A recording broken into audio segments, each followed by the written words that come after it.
है welcome friends, आप सभी का स्वागत है हमारे यूट्यूब चैनल FOS यानी कि फंडामेंटल ऑफ स्टॉक में। दोस्तों चैनल को लाइक और सब्सक्राइब जरूर कर दीजिएगा। दोस्तों आज हम लोग बात करने वाले हैं ग्रैन्युअल्स इंडिया लिमिटेड के बारे में। इस स्टॉक्स का हम लोग पूरा फंडामेंटल एनालिसिस करेंगे एंड देन देखेंगे कि क्या इस स्टॉक का जो रिजल्ट आया वो पॉजिटिव है या निगेटिव है, तो फाइनेंशियली वीक है या स्ट्रांग है। इन चीज़ों का जो एनालिसिस है वो आफ्टर एनालिसिस के बाद ही हम लोग करके पूरा आपको बताएंगे। तो चलिए दोस्तों देरी ना करते हुए शुरू करते हैं। दोस्तों सबसे पहले हम लोग ग्रैन्युअल्स इंडिया लिमिटेड का थोड़ा रेशियो एनालिसिस कर लेते हैं। मार्केट कैप अगर देखें तो 11,912 करोड़ का मार्केट कैप है।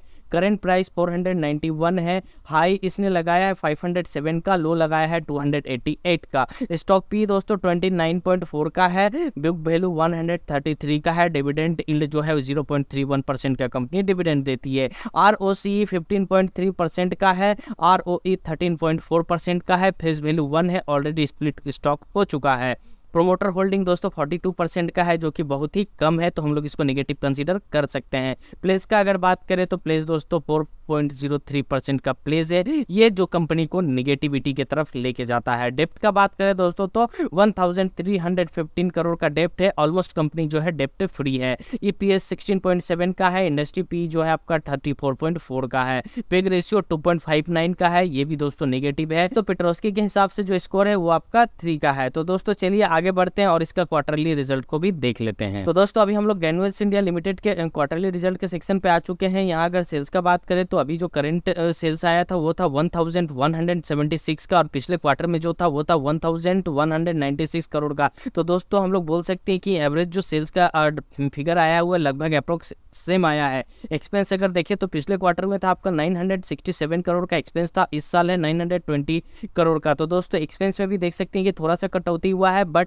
इतना भी ज़्यादा नहीं हुआ है। आगे अगर दोस्तों हम लोग प्रॉफिट बिफोर टैक्स का बात करें तो देख सकते हैं पिछले क्वार्टर में था 164 करोड़ का प्रॉफिट बिफोर टैक्स था, और इस क्वार्टर में है 176 करोड़ का। तो यहाँ पर भी एक थोड़ा सा लमसम दिख रहा है, एक ग्रोथ आया हुआ है। टैक्स का बात करें तो पिछले साल कंपनी ने 27% का टैक्स पे करा था, इस साल कंपनी ने 26% का टैक्स पे करा है। आगे अगर नेट प्रॉफिट देखें तो पिछले क्वार्टर में जो नेट प्रॉफिट था वो था 120 करोड़ का, और इस क्वार्टर में जो नेट प्रॉफिट है 130 करोड़ का। और अगर रिसेंट क्वार्टर से भी कंपेयर करें तो यहाँ से भी एक सामान्य सा ग्रोथ ही हम लोग को यहाँ पर दिख रहा है। चलिए दोस्तों ईयर ऑन ईयर भी एक बार इसका एनालिसिस करके देख लेते हैं। तो दोस्तों अभी हम लोग ग्रैन्युअल्स इंडिया के ईयर ऑन ईयर एनालिसिस पे आ चुके हैं। अगर देखें सेल्स का बात करें तो पिछले साल जो सेल्स का फिगर था वो था 4512 करोड़ का था, और इस साल 4506 करोड़ का है। तो दोस्तों देख सकते हैं सेल्स में भी एक कुछ खास ग्रोथ नहीं दिख रहा है, उल्टा यहाँ पर जो है कि कम होता हुआ दिख रहा है हम लोग को। एक्सपेंस जो है दोस्तों वो था 3597 करोड़ का, और इस साल है 3650 करोड़ का। तो दोस्तों कहीं ना कहीं एक्सपेंस में ईयर ऑन ईयर एक बढ़ोतरी हम लोग को देखने को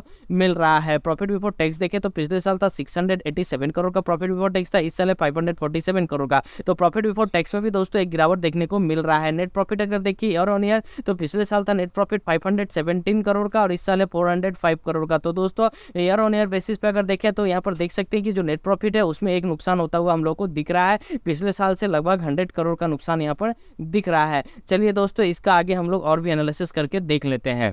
आगे दोस्तों अगर हम लोग ग्रैन्युअल्स इंडिया लिमिटेड के शेयर होल्डिंग पैटर्न का बात करें तो देख सकते हैं, अगर हम लोग प्रोमोटर्स का बात करें तो यहाँ पर प्रोमोटर्स का होल्डिंग 2017 में 53% हुआ करता था, अभी कम के 41.96% हो चुका है। FI का अगर बात करें तो FI का होल्डिंग 19.57% है, ये कि बढ़ा है। DI का होल्डिंग 10.70% है, इनका भी होल्डिंग इस स्टॉक्स में बढ़ता हुआ दिख रहा है। पब्लिक का होल्डिंग दोस्तों 27.77% है। नंबर ऑफ शेयर होल्डर्स का बात करें तो 1,82,142 करोड़ है।